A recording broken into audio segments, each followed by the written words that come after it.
hosting this 20th annual Poetry Out Loud contest at RHS.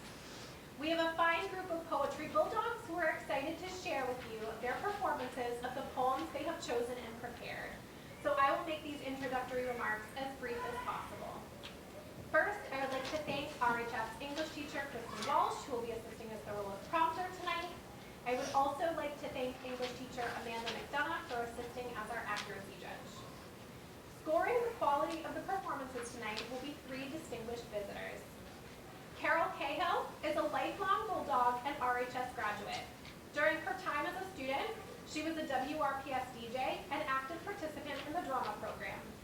As an RHS English teacher, she championed such events as Poetry Out Loud and the Spelman Oratorical, and also served as department head and drama club director.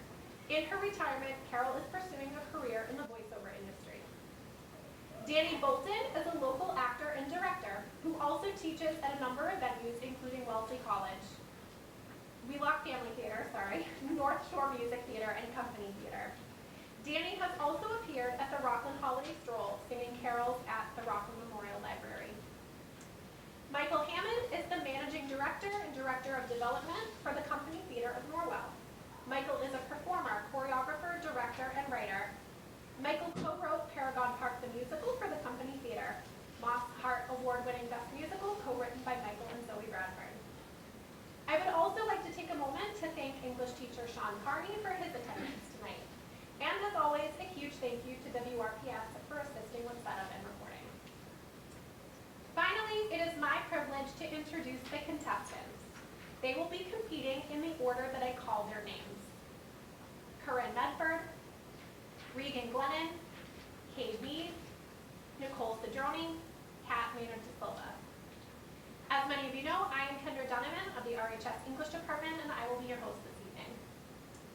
The Poetry Out Loud contest is a statewide round robin, taking winners from individual schools to regional semifinals and then to state finals. A single champion from each state then goes to the national finals in Washington, D.C. In the 20 years of Poetry Out Loud so far, the RHS school champion has made it to the Massachusetts state finals 10 times, to the final 6 of the state finals 5 times, and to the Massachusetts championship and Washington, D.C. twice. Tonight's top scorer will be following in the footsteps of these outstanding Bulldogs of the past, starting at the Southeastern Regional Semifinals. Though all of our competitors will not move on in the competition, they all stand to gain much from tonight's event. Performing experience, well-earned applause, and permanent ownership of the poems they have memorized. And let's not forget that the top 3 scorers will receive money. The order of events is listed in your program. Round 1, recitations, followed by an intermission with an open mic at which all are welcome to share their own poetry or favorite poems by another. Round 2, a refreshments break in the library while the judges total their scores and deliberate. And finally, the announcement of the results and feedback from the judges. To our audience members, if you could take a moment now to silence electronic devices, that would be most helpful. A final word to our contestants. You each chose your poems because they communicated something special to you. This is your chance to communicate that something to us in the audience. We are all excited to hear what you have to say about these poems through your performances. Just a reminder too that the microphone is for the purposes of recording the event only and will not amplify your voice, so keep that in mind as you are performing. Ms. Walsh will serve as your prompter this evening, if necessary. If you need her assistance, simply say line and she will prompt you. Without further ado, let's begin the competition. So first up, we have Corinne Medford.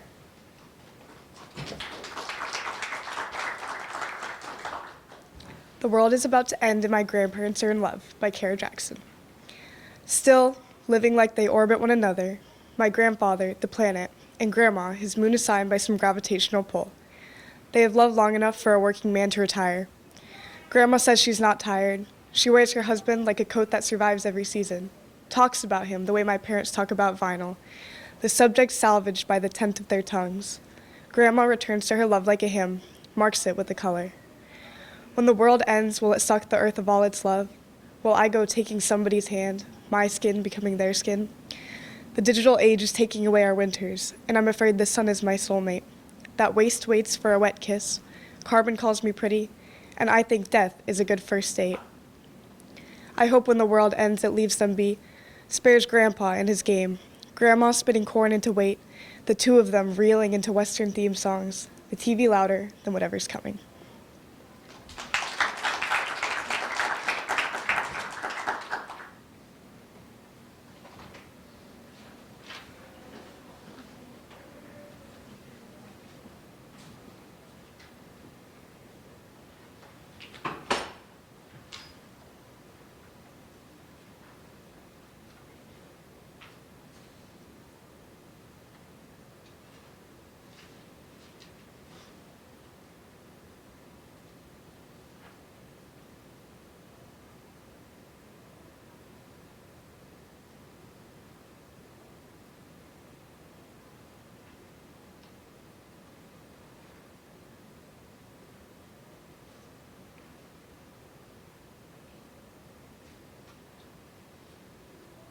Next up is Regan Glennon.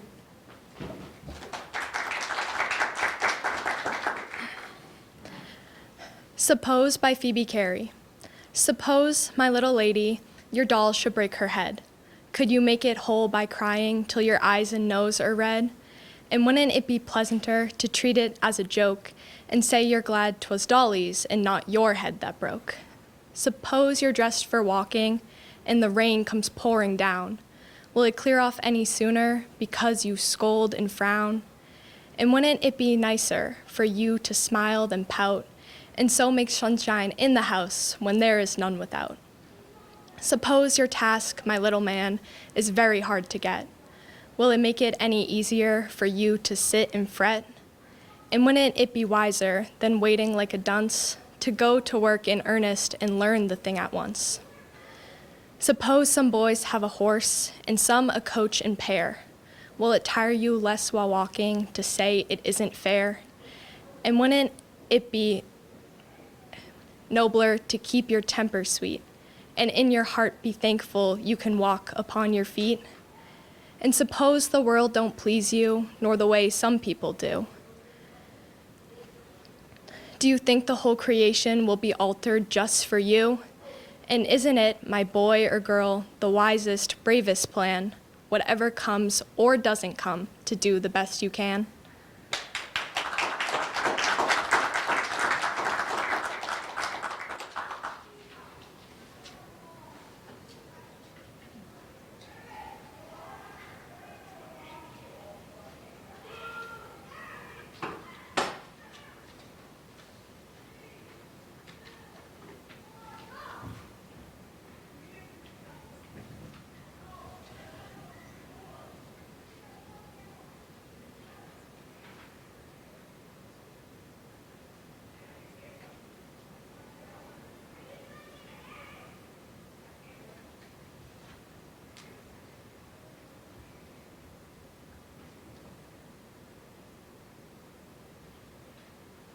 Next is Kate Mead.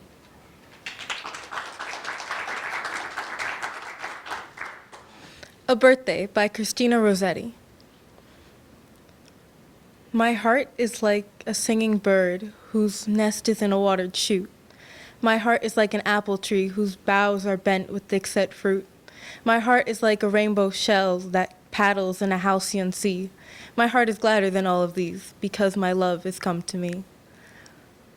Raise me a dais of silk and down, hang it with vair and purple dyes, carve it in doves and pomegranate, and peacocks with 100 eyes. Work it in gold and silver grapes, and leaves and silver fleur-de-lis.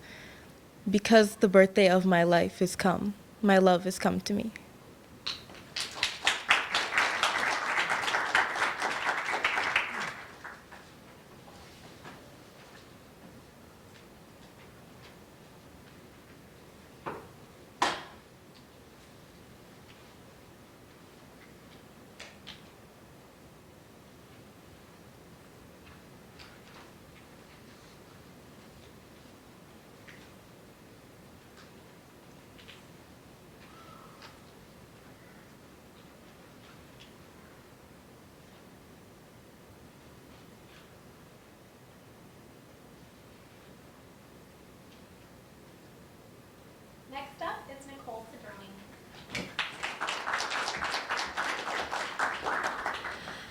I Once Was a Child by Victoria Chang.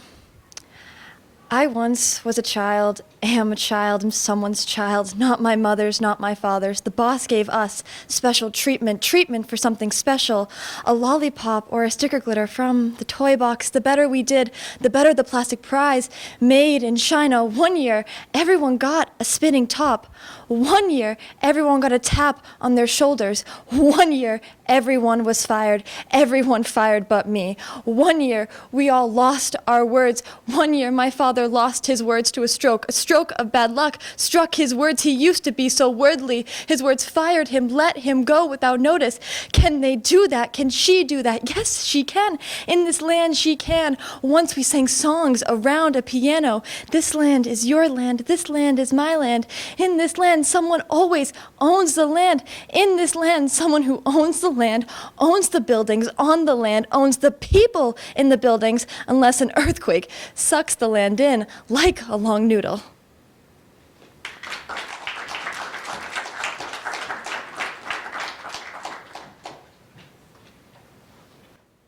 Next is Kat Maynard de Silva.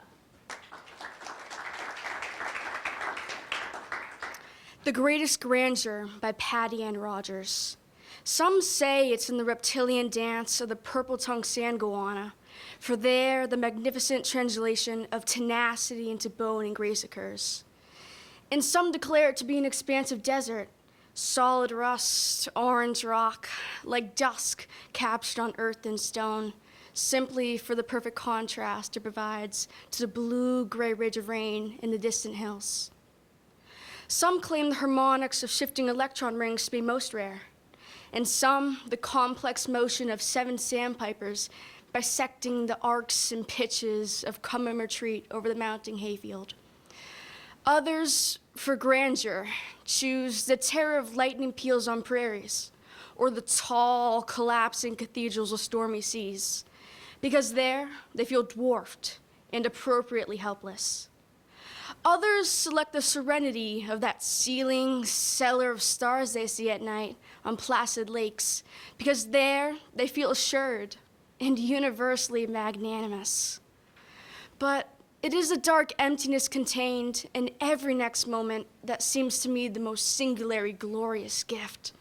That void which one is free to fill with processions of men bearing burning cedar knots, or with parades of blue horses, belled and ribboned and stepping sideways with tumbling white-faced mimes, or companies of black-robed choristers, to fill simply with hammered silver teapots or kiln-dried crockery, tangerine and almond custards, polonaises, polkas, whittling sticks, wailing walls, that space large enough to hold all invented blasphemies and pieties, 10,000 definitions of God and more, never fully filled, never.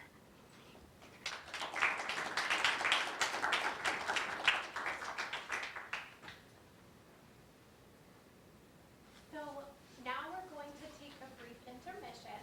So if anyone would like to come up and share a poem, you don't have to have memorized it, but you can come up and read a poem for open mic. You are welcome to come on up and do that.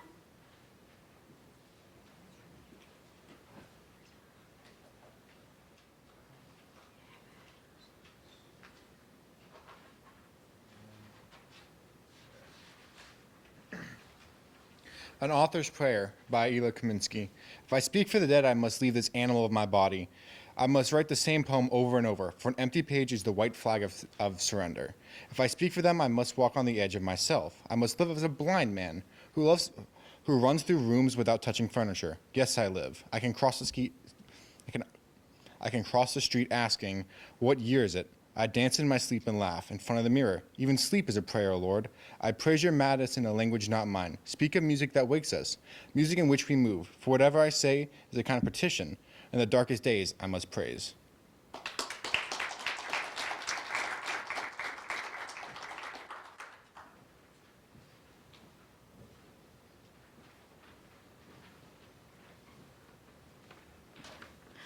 Against Distance by Trey Moody. I don't know who needs to hear this other than me, but the moon will never leave you. You are good enough for the moon, and the moon is good enough for you. Because you are here, and the moon is there every time the moon is supposed to be there. And isn't it interesting, when we want to show up for each other, we say we are counting on it. And what else but numbers teach us we are each one? And what else but the moon teaches us we are each many? So, when you try counting your remaining moments with the moon that will never, ever leave you, give up. Even the moon inches a little more distant every year. I've heard grief is only love with nowhere to go. But then, you look up.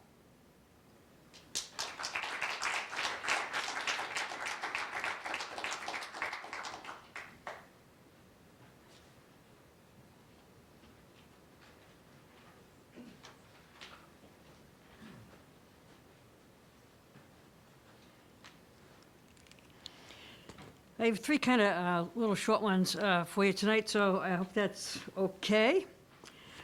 They all sort of revolve around the seasons and the changing seasons and the tensions therein. The first one is called How Pretty is the Mash Right Now? How pretty is the mash right now? Green, green, growing green, and not a hint, though that's pretty too, of the mash flower soon to be. How pretty is the mash right now, the grass in creamy bloom, and not a hint, though that's pretty too, of the glow that's soon to be. How pretty is the mash right now, the grass in golden hues, and not a hint, though that's pretty too, of the quiet that's soon to be. How quiet is the mash right now, icy, white and brown, and not a hint through the long wait for the green to grow again.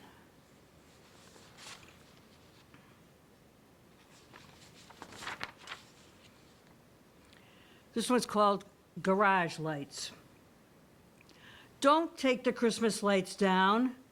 One more time, perhaps, to watch full, fat flakes drift down in the green, red, and orange glow. Waiting, we wait for spring. Waiting, we long for spring. Waiting, we ache for spring. And yet, perhaps, one more time, snow.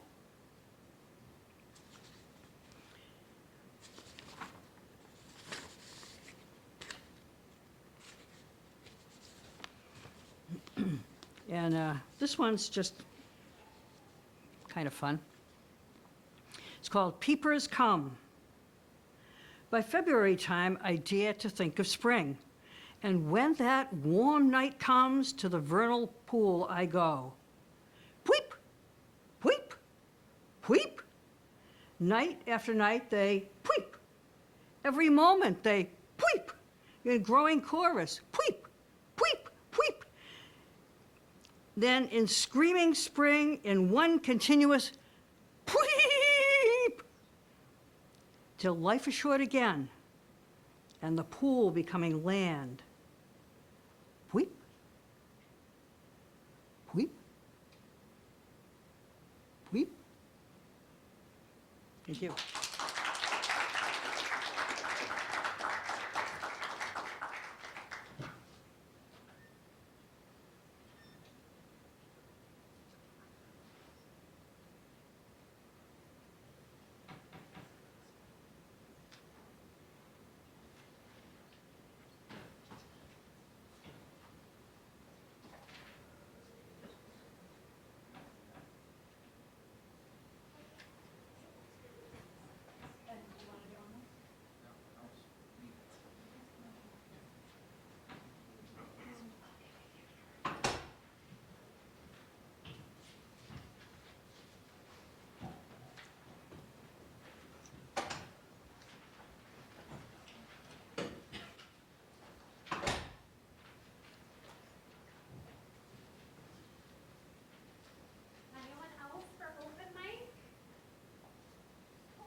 April Midnight by Arthur Symons.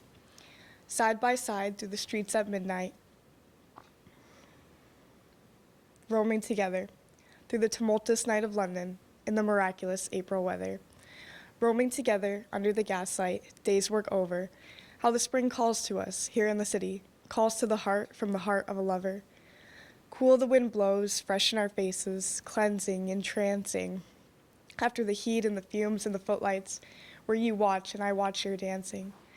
Good it is to be here together, good to be roaming, even in London, even at midnight, lover-like in a lover's gloaming.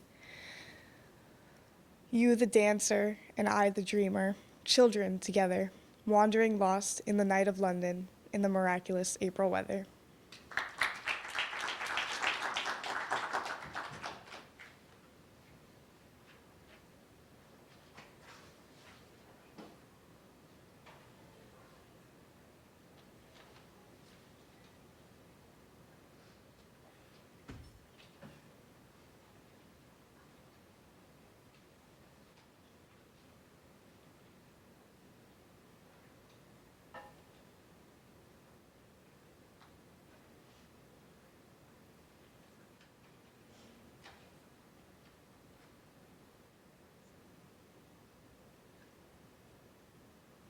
Next is Regan Glennon.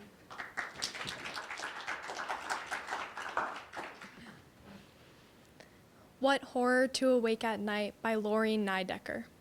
What horror to awake at night and in the dimness see the light.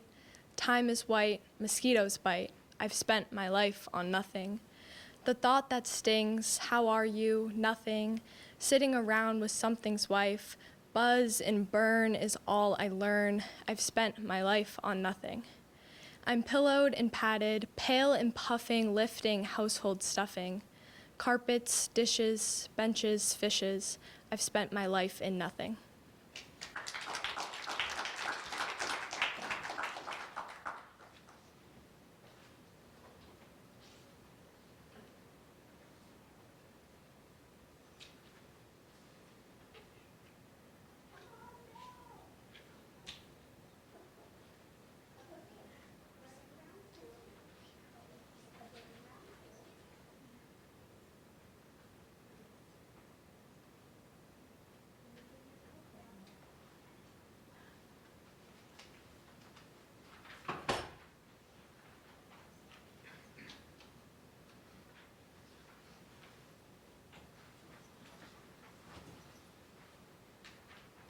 Next up is Kate Mead.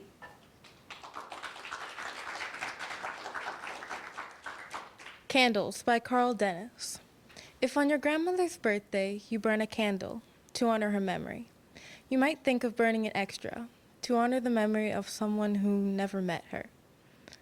A man who may have come to the town she lived in looking for work and never found it. Picture him taking a stroll one morning after a month of grief with the want dads in the park to take a break in the park before moving on. Suppose he notices on the gravel path the shards of a green glass bottle that your grandmother, then still a girl, will be destined to step on when she wanders barefoot away from her school picnic if he doesn't stoop down and scoop the mess up with the want ad section and carry it to a trash can.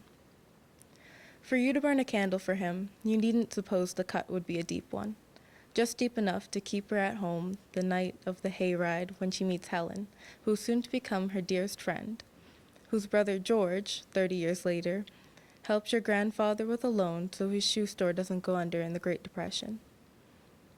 And his son, your father, is able to stay in school where his love of learning is fanned into flames, a love he labors later to kindle in you. How grateful you are for your father's efforts is shown by the candles you've burned for him. But today, for a change, why not a candle for the man whose name is unknown to you? Take a moment to wonder whether he died at home, with friends and family, or alone on the road, on the lookout for no one to sit at his bedside table. And hold the hand, the very hand, it's time for you to imagine holding.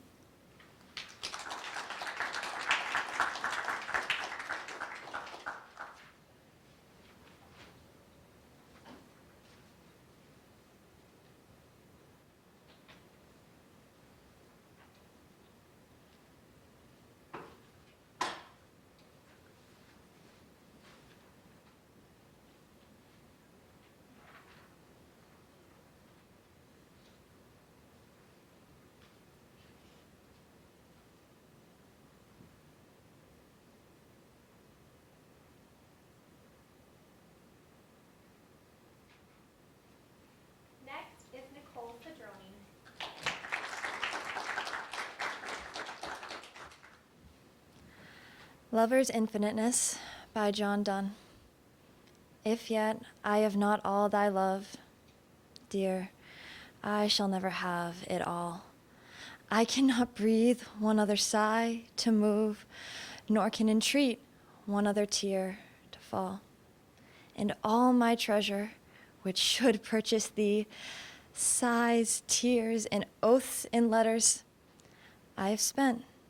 Yet no more can be due to me than at the bargain made was met. If then thy gift of love were partial, that some to me, some should to another's fall, dear, I shall never have thee all.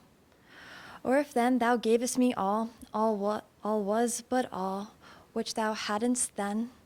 But if in thy heart, since there be or shall new love created be by other men, which have their stocks entire, and can in tears, in sighs, in oaths, in letters outbid me, this new love may beget new fears, for this love was not vowed by thee, and yet it was thy gift, being general. The ground, thy heart, was mine. Whatever shall grow there, dear, I should have it all. And yet I would not have all yet. He that hath all can have no more. And since my love doth every day admit new growth, thou shouldst have new rewards in store. Thou canst not every day give me thy heart. If thou canst give it, then thou never gavest it. Love's riddles are that though thy heart depart, it stays at home.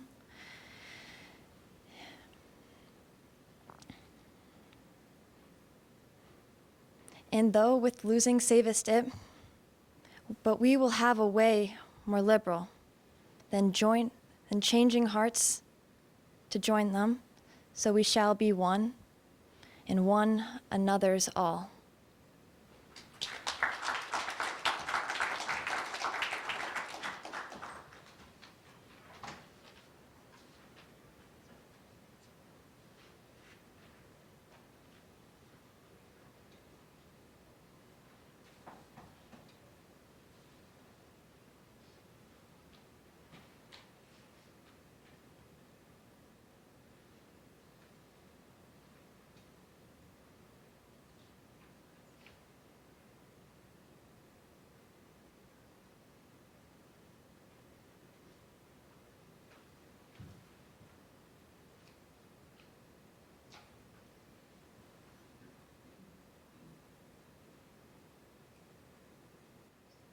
Next up is Kat Maynard de Silva.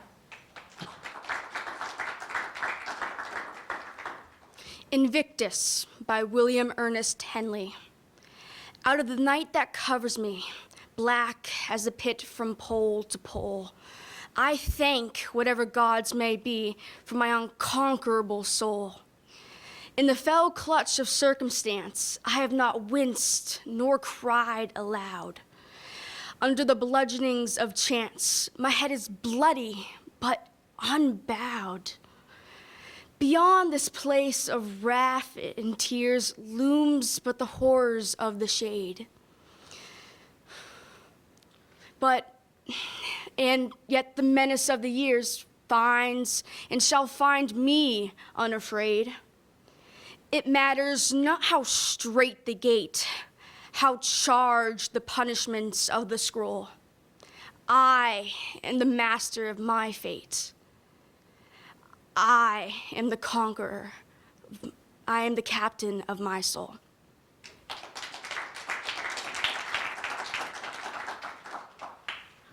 Let's just give one more round of applause to our amazing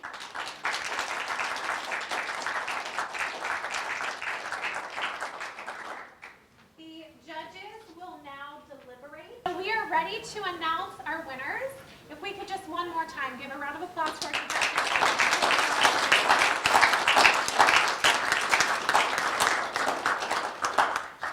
So I'm going to call you all up, give you a little goodie bag. Top three will get their little check that they can take to the office. And then if everyone could stick around just for a picture afterwards, that would be great. All right. So in fourth place, tied, so we've got two bags here in no particular order. It's going to be Corinne Medford and Cade Mead.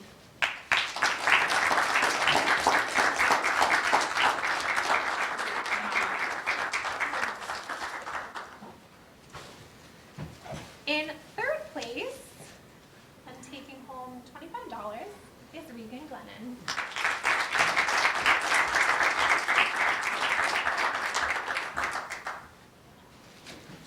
In second place, taking home $50, is Nicole Cedrone.